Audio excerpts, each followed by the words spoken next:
আসসালামু আলাইকুম। ফারজানা নাহিদ জানাচ্ছেন টিভিতে সন্ধ্যার খবর। ক্রাউন সিমেন্ট শিরোনাম দেখছিলেন, নিয়ে যাব পুরো খবরে।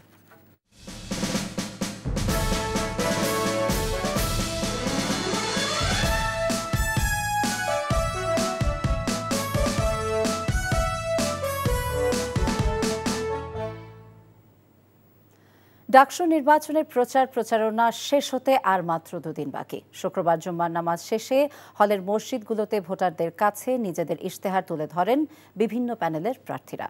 নানা প্রতিশ্রুতি দিয়ে ভোট চাইলেন ছাত্রদল এবং ছাত্র শিবির ভিপি প্রার্থী আবিদুল ইসলাম খান এবং সাদিক কায়েম। এদিকে সংবাদ সম্মেলন করে আবু বাকের মজুমদারকে সমর্থন দিয়ে নির্বাচন থেকে সরে দাঁড়ালেন জিএস প্রার্থী মাহিন সরকার। আপেল শাহরিয়ারের রিপোর্ট। শুক্রবার ছুটির দিন, কিন্তু ঢাকা বিশ্ববিদ্যালয় ক্যাম্পাসে পরিচিত নিস্তব্ধতার বদলে ডাকসু নির্বাচনের উত্তাপ। 9 সেপ্টেম্বর নির্বাচনকে সামনে রেখে ছুটির দিনকে প্রার্থীরা দেখছেন বড় সুযোগ হিসেবে। তবে দিনের শুরুটা হয় আবু বাকের মজুমদারকে সমর্থন দিয়ে জিএস পদ থেকে মাহিন মজুমদারের সরে দাঁড়ানোর ঘোষণার মধ্য দিয়ে। যদিও এখন তার প্রার্থিতার প্রত্যাহারে সুযোগ না থাকায় ব্যালট পেপারে তার নাম থাকছেই। আবু বাকের মজুমদার গণ অভ্যুত্থানের একজন অগ্রসেনানী, আমার স্নেহধন্য ছোট ভাই। সে যদি জিএস পদে নির্বাচিত হতে পারে সেটি আমার বিজয় বলে সূচিত হবে। আমি আমার সমর্থন আবু বাকের মজুমদারের প্রতি ব্যক্ত করছি। 6 বছর পর ডাকসু নির্বাচনকে কেন্দ্র করে উত্তেজনার ঝড় বইছে কখনো কখনো। মহসিন হলে জুমার নামাজ আদায় করেন ছাত্রদলের ভিপি প্রার্থী আবিদুল ইসলাম খান। সামাজিক যোগাযোগ মাধ্যমে অপপ্রচারের অভিযোগ তার। সাইবার বুলিং এবং যে আপনার অপপ্রচার যেটা চলছে, প্রপাগান্ডা চলছে বিভিন্ন গ্রুপগুলোতে, যে খুব মেসিভ আকারে, রাজনৈতিক প্রার্থীগুলোকে রাজনৈতিকভাবে মোকাবেলা করতে ব্যর্থ হয়ে এই অপপ্রচারে একটা গোষ্ঠী নেমেছে। সো সেইটা নিয়ে বিশ্ববিদ্যালয় নির্বাচন কমিশনের কাছে আমরা গিয়েছি, জানিয়েছি, কিন্তু তারা এখনো পর্যন্ত এই জায়গাটাতে মোটামুটি ভালোভাবে ব্যর্থতার প্রমাণ দিয়েছে। সূর্য সেন হলে জুমার নামাজ আদায় করেন ছাত্র শিবিরের ভিপি প্রার্থী সাদিক কায়েম।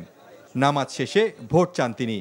শিক্ষার্থীদের জন্য ভালো কিছু করার প্রতিশ্রুতি দিলেন। আমরা যখন বিশ্ববিদ্যালয়ের শিক্ষার্থীদের ম্যান্ডেট পেয়ে প্রতিনিধিত্ব করার সুযোগ পাবো, সবার আগে আমরা শিক্ষার্থীদের যারা হলে সিট পাবে না তাদের জন্য আবাসনের ভাতার ব্যবস্থা করা এবং হোস্টেল ভাড়া করা, সেই কাজটা আমরাও করবো এবং দীর্ঘমেয়াদী পরিকল্পনা অংশ হিসেবে হল নির্মাণের জন্য আমরা কার্যকরী উদ্যোগ গ্রহণ করব। খাবারের মান খুবই ভয়াবহ অবস্থা, তো সেক্ষেত্রে আমরা 2টা কাজ করব। প্রথমত হচ্ছে খাবারের দাম নির্ধারণ। খাবারের দামের ক্ষেত্রে অবশ্যই আমার একটা ম্যানেজমেন্ট সিস্টেম থাকবে এবং এখানে যে সিন্ডিকেট আছে সেই সিন্ডিকেটকে আমরা ভেঙে দেব। ঢাকা বিশ্ববিদ্যালয় কেন্দ্রীয় ছাত্র সংসদ বা ডাকসুর 38তম নির্বাচন হতে যাচ্ছে এবার, আর 1990 সালের পর হচ্ছে দ্বিতীয়বারের মতো। Apple Shahriar, NTV news, Dhaka. দর্শক, এই মুহূর্তে ঢাকা বিশ্ববিদ্যালয় ক্যাম্পাসে আছেন সহকর্মী নূর হোসেন। সরাসরি যুক্ত হচ্ছি তার সাথে। নূর, ক্যাম্পাসে এই মুহূর্তে পরিবেশ কেমন দেখছেন জানাবেন, এবং প্রার্থীদের প্রচারণার আর কি খবর আছে আপনার কাছে?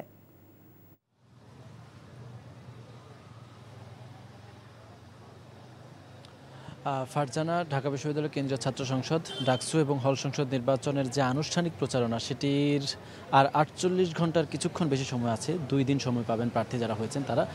এর মধ্যেই তারা তাদের যে ইশতেহার, তাদের যে কর্মসূচি সেসব নিয়ে তারা শিক্ষার্থীদের কাছে যাবেন। সেজন্য প্রচারণার যে মাত্রা সেটি কয়েকগুণ বেড়েছে এবং উৎসবমুখর আমেজ একটা আমরা পুরো ক্যাম্পাস জুড়ে দেখতে পাচ্ছি।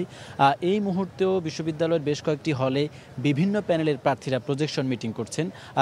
হলগুলোতে একটি করে প্রজেকশন মিটিং করতে পারবেন যে প্যানেলগুলো দিয়েছেন সেই প্যানেলগুলো। ছাত্রদলের প্যানেল একটি হলে এবং আজকের ছাত্রদলের প্যানেলে 2টি হলে প্রজেকশন মিটিং রয়েছে নারীদের হলে। সেই নারীদের হলগুলোতে গিয়ে তারা ক্যাম্পাসকে কেন্দ্র করে, এই ডাকসু নির্বাচনকে কেন্দ্র করে তাদের যে পরিকল্পনাগুলো রয়েছে, তাদের যে ইশতেহারগুলো রয়েছে সেসব সেই নারী শিক্ষার্থীদের কাছে জানাবেন এবং সেখান থেকে তারা ভোট চাইবেন। আনুষ্ঠানিকভাবে অন্যান্য প্যানেলগুলো প্রজেকশন মিটিং করছেন বিভিন্ন হলে, এটা আমরা জানতে পেরেছি। এছাড়া আজকে বেশ কিছু বিষয়ে গুঞ্জন আছে ডাকসু নির্বাচনকে ঘিরে। আজকে একটি ঘটনা ঘটেছে, মাহিন সরকার আবু বাকের মজুমদারকে সমর্থন দিয়ে, যিনি বৈষম্য বিরোধী ছাত্র সংসদের পক্ষ থেকে এবার প্রার্থী হয়েছেন, জিএস প্রার্থী, স্বতন্ত্র প্রার্থী হয়েছিলেন মাইন সরকার, তিনি আবু বাকের মজুমদারকে সমর্থন দিয়ে প্রার্থিতা প্রত্যাহার করে নিয়েছেন, তিনি সরে গিয়েছেন। তার যে প্যানেলটি রয়েছে তারা কিছুক্ষণ আগে এই মধুর ক্যান্টিনের পাশেই ব্রিফিং করেছেন এবং সেই ব্রিফিংয়ে তারা বলছেন যে আবু বাকের মজুমদারকে সমর্থন দিয়ে মাহিন সরকার যে সরে গিয়েছেন সেটি তিনি রাজনৈতিক চাপের মুখে সরে গিয়েছেন। তবে যে প্যানেলটি রয়েছে জামাল উদ্দিন খালিদের নেতৃত্বে, সেই প্যানেলটি নির্বাচনে থাকছে এবং তারা শেষ পর্যন্ত নির্বাচনে লড়বে বলে এমনটি আমাদেরকে জানিয়েছেন। এছাড়া অন্যান্য প্যানেল যারা রয়েছে তাদের পক্ষ থেকে নানা ধরনের অভিযোগ করছে, তারা ইলেকশনে নির্বাচনে ইঞ্জিনিয়ারিংয়ের বা কারচুপিরও আশঙ্কার কথা আমাদেরকে জানাচ্ছেন। ফারজানা। দর্শক, আমরা জানছিলাম ডাকসু নির্বাচনের প্রচারণার খবর।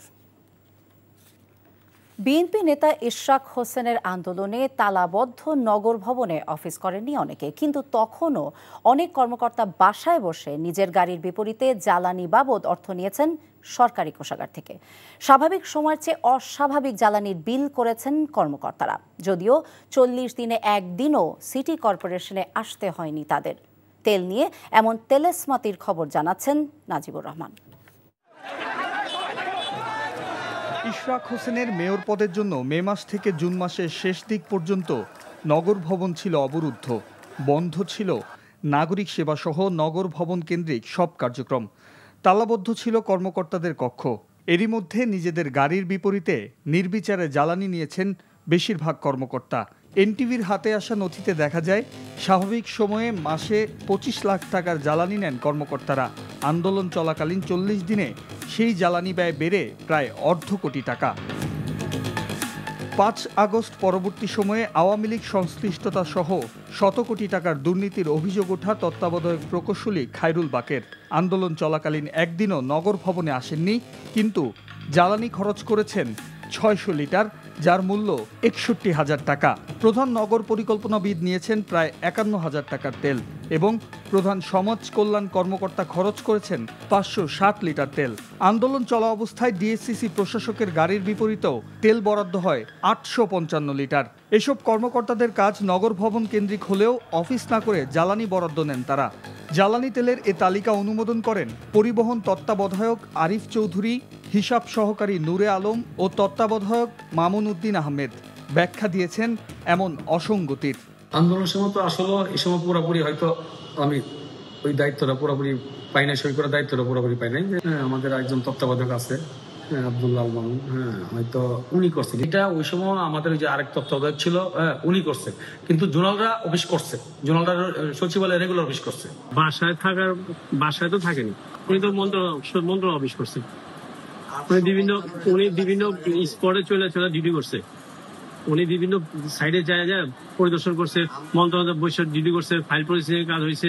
অফিসের কাজের বাইরে ব্যক্তিগত কাজে সরকারি গাড়ি ব্যবহার হচ্ছে কিনা এমন প্রশ্নে খতিয়ে দেখার কথা জানান ডিএসসিসির প্রধান নির্বাহী কর্মকর্তা। এটা আমরা একটু খতিয়ে দেখতে হবে। কর্মকর্তা একটু নিজেরা না, একটা বিষয় হলো যে কর্পোরেশনের সিদ্ধান্ত থাকে যে মাসে অথবা দিনে অনেক সময় হয়ে থাকে যে দৈনিক তেল কতটুকু ব্যয় হবে একটা গাড়ির পেছনে, সেটা থাকে। কাজ না থাকলে যেটা হচ্ছে যে আমি যেটা আগে বলেছি যে কোনগুলো ক্ষেত্রে তাদের ভিজিটের প্রয়োজন হতে পারে। আঞ্চলিক অফিসগুলো তো খোলাই ছিল, কিন্তু তারা অফিসে যায় না, তার কাজের ক্ষেত্রে হয়তো বিভিন্ন কিছু ব্যবহার করতে পারে। আমার দেখতে হবে এটা। চলতি বছর 14 মে থেকে টানা 40 দিন বন্ধ ছিল নগর ভবন। Najibur Rahman, NTV news, Dhaka. দেশের সার্বভৌমত্ব রক্ষা এবং ভয় ও শঙ্কামুক্ত একটি মানবিক বাংলাদেশ গড়ার লক্ষ্যে জামায়াত ইসলামীর পক্ষে ভোটের মাধ্যমে জনগণের রায় দেওয়ার আহ্বান জানিয়েছেন দলটির আমির ডাক্তার শফিকুর রহমান। রাজধানী ইব্রাহিমপুরে মণিপুর স্কুল অ্যান্ড কলেজ মাঠে জামায়াত আয়োজিত ফ্রি মেডিকেল ক্যাম্প উদ্বোধন শেষে এসব কথা বলেন তিনি। ক্ষমতায় গেলে সমাজের সব ক্ষেত্রে বঞ্চিত মানুষ হবে তাদের প্রধান অগ্রাধিকার বলেও জানান জামায়াতের আমির। আগামীতে জামায়াতে ইসলামী ক্ষমতায় গেলে সরকারি ন্যায্য সুযোগ সুবিধাও যত কম নেওয়া যায় চেষ্টা করবে তার দল বলেও জানান তিনি। নির্বাচিত হলে 5 বছরে একটি নতুন বাংলাদেশ গড়ার প্রত্যয়ও ব্যক্ত করেন তিনি।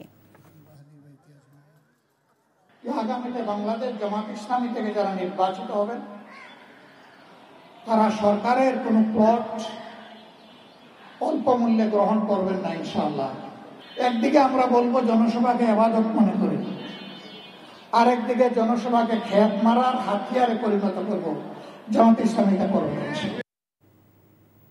যতক্ষণ পর্যন্ত না নির্বাচন হবে এবং ফল ঘোষণা হবে ততক্ষণ পর্যন্ত বিএনপি জনগণকে সাথে নিয়ে মাঠে থাকবে বলে জানিয়েছেন দলটির স্থায়ী কমিটির সদস্য গয়েশ্বরচন্দ্র রায়।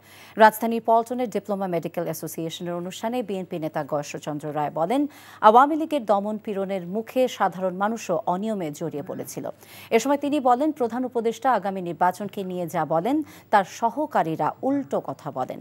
আগামী নির্বাচনের দিকে দেশের মানুষ তাকিয়ে আছে উল্লেখ করে গয়েশ্বরচন্দ্র বলেন, নির্বাচনের ফলাফল ঘরে না তোলা পর্যন্ত সাধারণ মানুষকে সাথে নিয়ে মাঠে থাকবে বিএনপি। যতদিন পর্যন্ত নির্বাচন না হবে, ফলাফল ঘোষণা না হবে, ততক্ষণ পর্যন্ত এই জনগণের এই আশঙ্কা কাজ করবে। এই আশঙ্কা কিভাবে সরকার দূর করবে এটা তার ম্যাটার, আমার ম্যাটার না। তবে আমাদের একটা দায়িত্ব আছে তাদেরকে হেল্প করা, অর্থাৎ এই আশঙ্কাটা দূর করে একটা গণতান্ত্রিক পথে আনা। এখন এই যে এইগুলো যা হচ্ছে সংস্কার প্রস্তাব এগুলো লোকেরাই বা সাজিয়েছিল। গণ অধিকার পরিষদের সভাপতি নুরুল হক নূরের ওপর হামলাকারীদের দ্রুত গ্রেফতার এবং বিচার দাবি করেছে বিভিন্ন রাজনৈতিক দলের নেতারা। বিকেলে শাহবাগে ৩ দফা দাবিতে সংহতি সমাবেশে যোগ দিয়ে বক্তারা বলেন, নূরের ওপর হামলার দায় কোনোভাবেই এড়াতে পারেন না স্বরাষ্ট্র উপদেষ্টা। একই সাথে জাতীয় পার্টি এবং ১৪ দলকে ফ্যাসিস্টের দোসর আখ্যা দিয়ে নিষিদ্ধেরও দাবি জানিয়েছেন বক্তারা। মেজবা হাসানের রিপোর্ট। গণ অধিকার পরিষদের সভাপতি নুরুল হক ও তার নেতাকর্মীদের ওপর হামলায় জড়িতদের শাস্তি সহ ৩ দফা দাবিতে এই সংহতি সমাবেশ। দুপুর গড়াতেই একে একে মিছিল নিয়ে যোগ দেন বিএনপি, জামাত ইসলামী সহ স্বৈরাচার বিরোধী আন্দোলনে দীর্ঘদিন একসাথে রাজপথে থাকা সহযোদ্ধারা।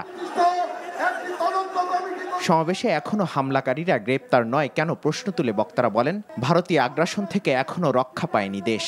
মৃত মানুষ যেমন ফিরে আসে না, রাজনৈতিকভাবে মৃত ব্যক্তিও রাজনীতিতে ফিরে আসার কোনো সুযোগ নাই। বাংলাদেশের বঙ্গোপসাগরের তাবৎ জলরাশি এক রাতে শুকিয়ে যাবে, সেটি যেমন অসম্ভব, বাংলাদেশের রাজনীতিতে শেখ হাসিনার প্রত্যাবর্তন ঠিক তেমনি একটি অসম্ভব বিষয়। এই ফেসিবাদকে তৈরি করেছিল যারা, সেই জাতীয় পার্টি, সেই 14 দল এখনো আছে, সেই নেতৃবৃন্দেও যারা গত 14, 18 আর 24-এর নির্বাচনে আওয়ামী লীগকে শক্তি জুগিয়েছে, সেই শক্তির বাংলাদেশের রাজনীতি করার কোনো সুযোগ। স্বৈরাচার শেখ হাসিনার মতোই অপরাধী 14 দল ও জাতীয় পার্টি জানিয়ে বক্তারা বলেন, তাদের এই দেশে রাজনীতি করার অধিকার নেই। ভারত, তুমি মানবাধিকার গ্রেফতার পাইছ, এই বাংলাদেশে কে সরকারি দল হবে আর কে বিরোধী দল হবে সেই সিদ্ধান্ত নেবে বাংলাদেশের জনগণ। বাংলাদেশের রাজনীতি নিয়ে ভারতকে আর নাক গলানোর সুযোগ দেওয়া হবে না। সবাইকে সাথে নিয়ে সচিবালয় ঘেরাও করা হবে এবং এই স্বরাষ্ট্র উপদেষ্টাকে তার গতি থেকে নামানো হবে। সমাবেশ থেকে স্বৈরাচার শেখ হাসিনার আমলে সব অপকর্মের বিচার দ্রুত কার্যকর করার আহ্বান জানান বক্তারা। Mezba Hasan, NTV news, Dhaka. দর্শক, রাজধানী কাকরাইলে জাতীয় পার্টির কার্যালয়ে ভাঙচুর এবং আগুন দেওয়ার খবর পাওয়া গেছে। সেখানে আছেন স্টাফ করেসপন্ডেন্ট আবির আহমেদ, আমরা তার সাথে সরাসরি যুক্ত হচ্ছি। আবির, জাতীয় পার্টির কার্যালয়ে কে বা কারা ভাঙচুর করেছে এই বিষয়ে কি তথ্য আছে আপনার কাছে, আর এখন সেখানে পরিস্থিতি কেমন আমাদেরকে জানাবেন।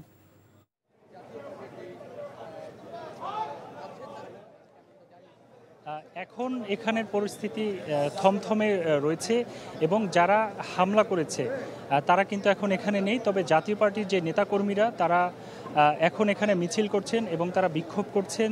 তাদের এই যে কার্যালয় সন্ধ্যার পরই কিন্তু হামলা হয়েছে এবং আমি দেখাতে চাই যে এখানে হামলা করার পরই কিন্তু জাতীয় পার্টির কার্যালয়ের ভিতরে ভেঙে আগুন দিয়ে দেয়া হয়েছে এবং পুলিশের যে জল কামান রয়েছে কিছুক্ষণ পরই পুলিশ আসেন এবং পুলিশের যে জল কামান রয়েছে সেই জল কামান দিয়ে কিন্তু এই আগুন নিভানোর কাজ সম্পন্ন করা হচ্ছে। এবং জাতীয় পার্টির নেতাকর্মীরা যেটি অভিযোগ করছেন যে গণ অধিকার পরিষদ পরিকল্পিতভাবে তারা এই হামলা করে। তাদের যে প্রোগ্রামটি ছিল শাহবাগে, সেই শাহবাগ থেকে তারা মিছিল নিয়ে এসে এখানে সরাসরি হামলা করেন এবং এই হামলার সাথে অন্য রাজনৈতিক দলেরও সম্পৃক্ততা রয়েছে এমনটি কিন্তু তারা বলছেন। যেমন তারা কিছুক্ষণ আগে কিছু নেতাকর্মীরা বলছেন যে জামাতেরও এখানে সম্পৃক্ততা থাকতে পারে এমনটি বলছিলেন, এবং তার কিছুক্ষণ পরেই যখন তারা হামলা করেন, হামলার কিছুক্ষণ পরে কিন্তু এখানে পুলিশ আসেন, পুলিশ এসে নিয়ন্ত্রণ করেন এবং যারা হামলা করেছেন তারা এখান থেকে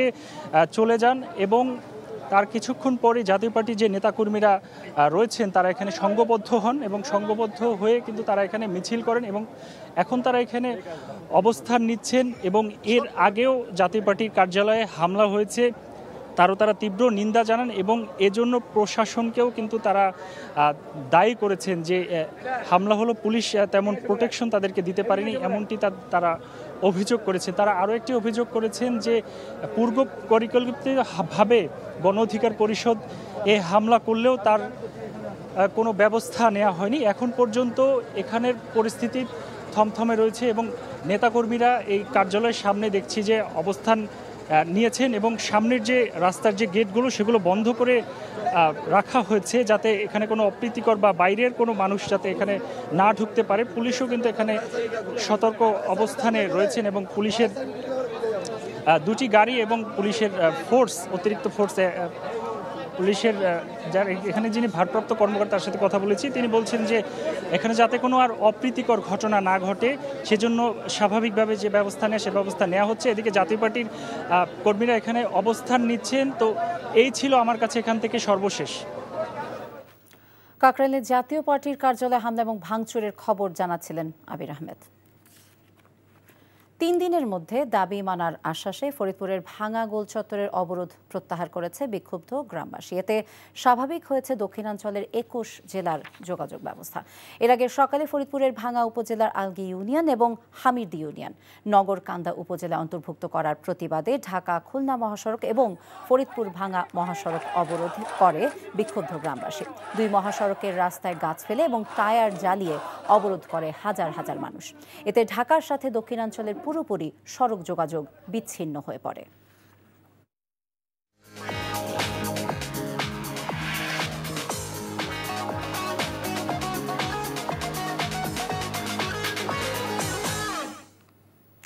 মার্কেন্টাইল ব্যাংক অর্থনীতির খবর।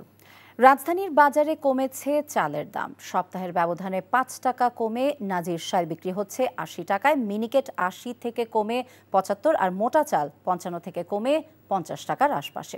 এদিকে প্রতিদিনই কমা বাড়ার মধ্যে আছে ডিমের দাম। আজ প্রতি ডজন লাল ডিম বিক্রি হচ্ছে 135 টাকায়। তবে বেড়েছে মুরগি সহ সব ধরনের মাছের দাম।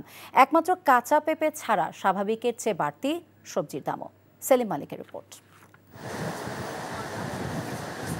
দেশের বাজারে চালের অতিমূল্যের লাগাম টানতে শুল্কমুক্ত চাল আমদানির সুযোগ দিয়েছে সরকার। গত 12 আগস্ট থেকে হিলি স্থলবন্দর দিয়ে প্রতিদিন ভারত থেকে চাল আসছে গড়ে প্রায় 100 ট্রাক। বাজারে আমদানি করা চালের সরবরাহ বাড়ায় কমতে শুরু করেছে মিনিকেট, বিয়ার 28, নাজির ও মোটা চালের দাম। তবে কেজিতে অন্তত 10 টাকা বেড়েছে পোলাও চালের দাম।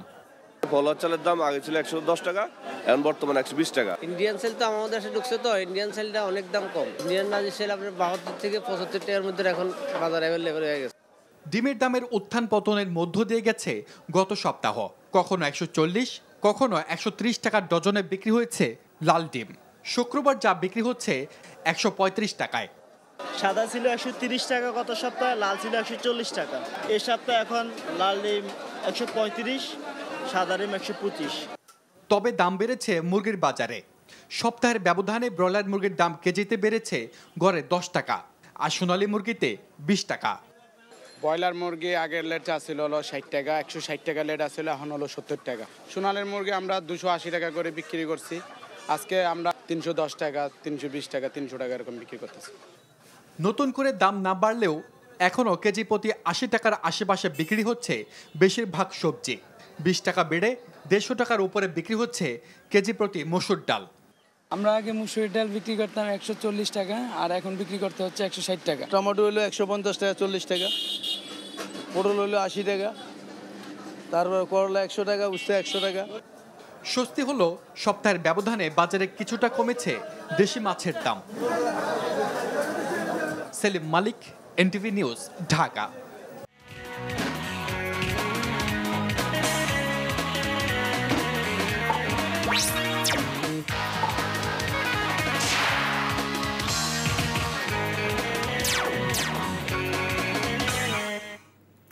ইস্পাহানি প্রিমিয়াম টি খেলার খবর ফুটবল। এশিয়ান কাপ বাছাইয়ের প্রস্তুতি নিতে কাল নেপালের বিপক্ষে মাঠে নামবে বাংলাদেশ। খেলাটি শুরু হবে বিকেল 5:45। হামজা সমিত ছাড়া খেললেও বাংলাদেশকে দ্বিতীয় সারির দল বলতে নারাজ হেড কোচ হ্যাভিয়ার ক্যাপ্রেরা। নিলয় মজুমদারের ডেস্ক রিপোর্ট। হংকংয়ের বিপক্ষে এশিয়ান কাপ বাছাইয়ের ম্যাচের প্রস্তুতি হিসাবে নেপালের বিপক্ষে খেললেও নিয়মিত খেলোয়াড়রা না থাকায় শঙ্কা থেকে যাচ্ছে প্রস্তুতি নিয়ে। হামজা চৌধুরী দলে থেকেও যোগ দেননি চোটের কারণে। সমিত সোম ক্লাব থেকে পাননি ছাড়পত্র। এছাড়াও নিয়মিত মুখের অনেকেই খেলছেন অনূর্ধ্ব 23 দলে। যদিও কাবরেরার চোখে নেপালের চেয়ে এই দল শক্তিমত্তায় পিছিয়ে নেই। হামজা নেই, সমিত নেই, অনেকে অনূর্ধ্ব 23 দলে আছে। সত্যি বলতে কয়েক মাস আগেও আমরা প্রায় একই দল নিয়ে উচ্চ পর্যায়ে খেলেছি। এই দলের 95% খেলোয়াড়ই ছিল 2023 সাফে, যেখানে আমরা দারুণ খেলেছি। এই দল দ্বিতীয় সারির নয়, এই দল শক্তিশালী। সামনে প্রতিপক্ষ নেপাল হলেও কাবরেরা ভাবনায় বেশ ভালোভাবেই জেকে আছে হংকং। অক্টোবরে এশিয়ান কাপ বাছাই ঘরের মাঠে হংকংয়ের বিপক্ষে খেলবে বাংলাদেশ। খেলতে হবে ঘরের বাইরে গিয়েও। নেপালের বিপক্ষে ম্যাচ দুইটি অক্টোবরের জন্য আদর্শ প্রস্তুতি মনে করছেন কাবরেরা। সিঙ্গাপুরের বিপক্ষে খেলা শেষ ম্যাচ থেকে শিক্ষা নিয়ে অক্টোবরের হংকং ম্যাচে কিভাবে নিজেদের সেরাটা উপহার দেয়া যায়, সেটাই আমাদের লক্ষ্য। তবে প্রথম প্রীতি ম্যাচে মাঠে নামার আগে মাঠ নিয়ে শঙ্কা জানিয়েছেন head coach. Niloy Majumdar, NTV sports desk. এই ছিল সন্ধ্যার খবরে। এই খবরের ভিডিও আপডেট জানতে ভিজিট করুন এনটিভি অনলাইন www.ntvd.com। এছাড়া এনটিভির জনপ্রিয় সব অনুষ্ঠান এবং খবরের আপডেট জানতে ভিজিট করুন আমাদের ইউটিউব এবং ভেরিফাইড ফেসবুক পেজ। রাত 10:30 রাতের খবর দেখার আমন্ত্রণ রইল। সবাইকে ধন্যবাদ।